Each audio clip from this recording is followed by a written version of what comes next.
Hey, what's going on, everybody? This is Tyrone back with Tech Life.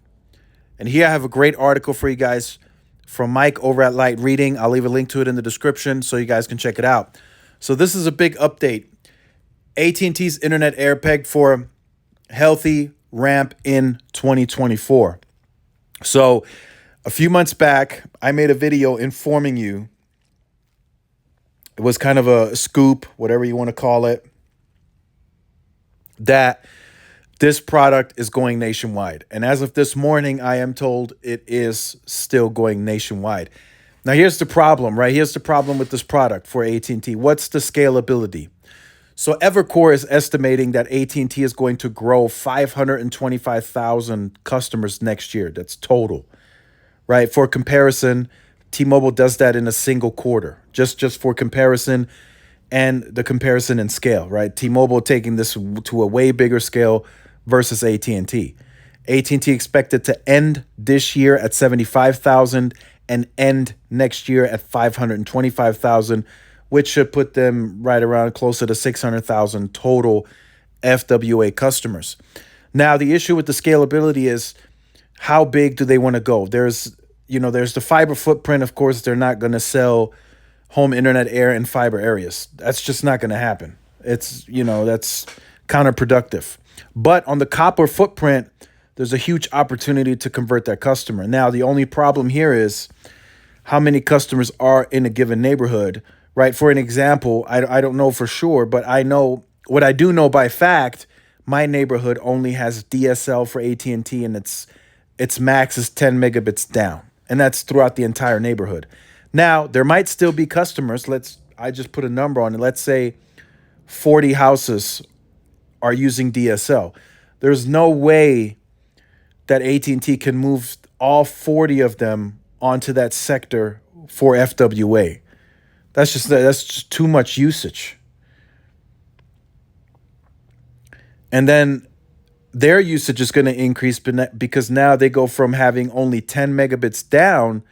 Now they're going to get a speed range between 40 to 140 megabits a second. So they're going to be able to stream 4K. They're going to be able to do multiple streams. See, right now, if customers are on their DSL, they likely can't do 4K. They can't do multiple streams. They can't do heavy gaming in the household. So that's what leads me to believe a lot of people don't even have AT&T's DSL in my neighborhood. It's likely like 99% dominated by Spectrum. But with this home internet air going into that neighborhood, pretty much competing brand new, right? Because they really aren't pushing the DSL in that neighborhood. There's just no way. It's 10 megabits down at max. It's $55. Nobody's paying that for 10 megabits when you can get FWA on Verizon and T-Mobile and get much faster speeds than 10 megabits. So AT&T can present home internet air to my neighborhood as an example, as a brand new product. Hey, there's new competition in town, in your neighborhood. Here's home internet air. That's how they can present it. But again, they can't get the entire neighborhood on that product. So if some of the addresses are popping up as getting fiber internally within the next 12 to 24 months, you want to get as many as you can on home internet air to already start driving revenue and monetizing the spectrum, the C-band and the DoD. But the long-term play is going to be fiber. It's not going to be home internet air. So eventually, as you get fiber to the neighborhood, you're going to try and convert that customer off of home internet air onto fiber. And it's not even a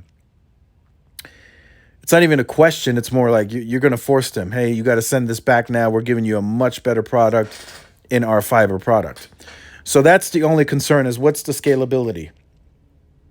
If Evercore is estimating 525,000 for the whole year, they're not going to grow much every quarter, right? They might do 150,000 a quarter, something like that maybe, to get to that goal. So that's still solid, right? They're monetizing, but if they're going to go nationally, that lets you know that they're not really pushing to get to huge numbers each and every quarter. That's still going to be fiber. So think about this, right? And I'll leave you guys with this. from a financial perspective, if you're an investor, shareholder, whatever, if they can maintain adding 300,000 fiber customers at the ARPU that they're getting for fiber, which is I think like closer to $60, maybe more now, and add 150,000 fixed wireless access customers, that are paying either $35 if they're bundled with wireless, or they're paying $55 as a standalone, which is still a high ARPU. Just think about that. That's got to be a massive playbook here for the balance sheet to be able to present that. No other carrier can do that right now. Verizon can with Fios, but Fios is not really growing that much. Excuse me. So their leading growth on broadband is still fixed wireless access. Same with T-Mobile. T-Mobile doesn't have any fiber. And the fiber that they're leasing, it's very small scaled. I don't even know if they report on that. So AT&T might be the big winner. Even, just growing between, 100 and 150,000 each quarter to get to the 500,000 goal for the year, that's still huge growth.